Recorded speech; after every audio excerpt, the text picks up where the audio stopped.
B'investiment ta' 700,000 euro, l-Aġenzija tal-Gvern Infrastruttura Malta listiet ix-xogħlijiet fi triq l-Imdina f'Ħal-Qormi. Din hija waħda mill-itwal toroq arterjali li tintuża minn bosta ta' kuljum. Fost ix-xogħlijiet li saru f'din it-triq kien hemm il-bini mill-ġdid ta' tappieri ta' drenaġġ tal-karreġġata li ħafna minnhom kienu spiċċaw. Saru wkoll tiswijiet ta' wħud mill-modijiet ta' triq u l-ħitan tal-kunfini, filwaqt li saret organizzazzjoni mill-ġdid tal-ispazji tal-parkeġġ fit-toroq taż-żona.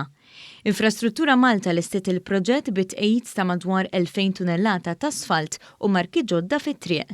Il-Kap Eżekuttiv ta' Infrastruttura Malta, l-Inġinier Fredrik Azzopardi, qal li b'dan il-proġett se jonqos il-ħin tal-ivvjaġġar flimkien mal-emissjonijiet li kienu jkunu kkawżati minħabba l-konġestjoni tat-traffiku. Dan huwa proġett importanti, proġett li bdejnieh qabel u lestejnieh ukoll qabel ma tibda s-sena skolastika. Għax aħna nafu li għalkemm jgħaddu ħafna vetturi imma wkoll hija rotta prinċipali sabiex taqqat min ikun ġej minn naħa ta' fuq ta' Ħażjabuġ għal-naħa ta' isfel, għal-naħa tal-Marsa u allura lestejnieh ukoll ftit qabel ma għalaqna ċertu toroq ġewwa Central Link. Dan il-proġett ma kienx iżolat kif bħalissa dejja ħidma intensiva fit-toroq li se tissarraf f'inqas ħin tal-ivvjaġġar.